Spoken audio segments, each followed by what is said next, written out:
So what we have next here first, before anybody feels excluded, because it's important for us all to realize how unified we truly are. The only thing that can prove to us our unity is actually our language. And it is very important to understand that even in the Bible, when it says God, who in this case is Germanic king, says, let us go down, meaning he's talking to his vicegerents and people that are a part of his aristocracy, going down because they're actually in the north, so they're going to go down to the south and confuse them with what?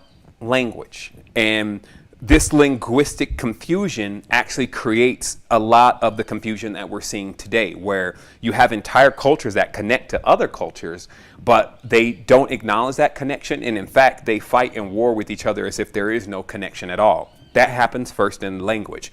Once you take someone off of their linguistic system, or you even remove certain components, this is akin to what can happen in hypnosis if somebody tells you, you no longer remember 3 anymore. 3 is not a part of your vocabulary. It's not a part of your reality, not now. And a person's hypnotized into believing that. Now, if a person's ever seen hypnosis, you know that that's actually one of the major things that hypnosis do to show you the level of their abilities, is they make people forget certain things. And even when they bring those people out, but they have them forgetting that one little small part, they can talk to them like, count on your fingers, and the person will go 1, 2, 4, 5, 6, and totally skip 3.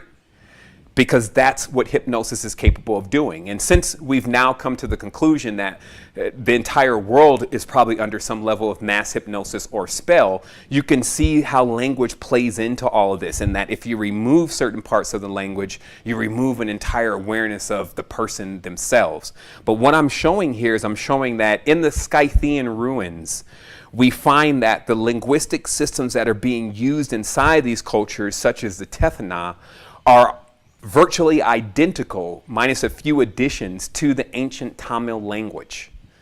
And while we can again exhaust this linguistic topic in the topic of etymology, which we would do a little bit of in the future, we just want to prove right now and show clear proofs that no culture should feel excluded from the acts of Lemuria in the Indus Valley as if they were not present, or as if they were the ones doing the attacking. This is a major misconception that is constantly happening as people try to figure out who is responsible for the dissolution of the human species at this point. So it's important for us to all move on and realize that most of us are the children of all of these different cultures that split apart and became, practicing their own ideals.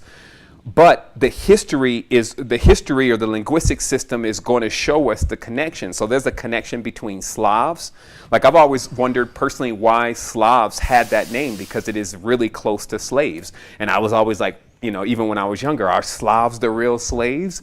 But of course, there was no connection because the Slavs are melanin recessive. However, there is a connection that the Slavic language, as there's videos on YouTube and scholarly reports about now, the Slavic language is actually directly connected to Tamil.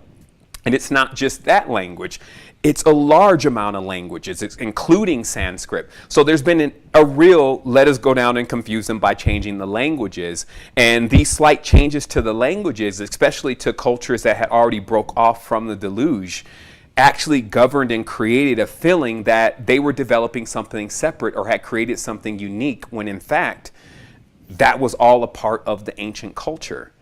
So just taking a moment to show the connection again between all races, no matter what color they are, in this specific Lemurian continent.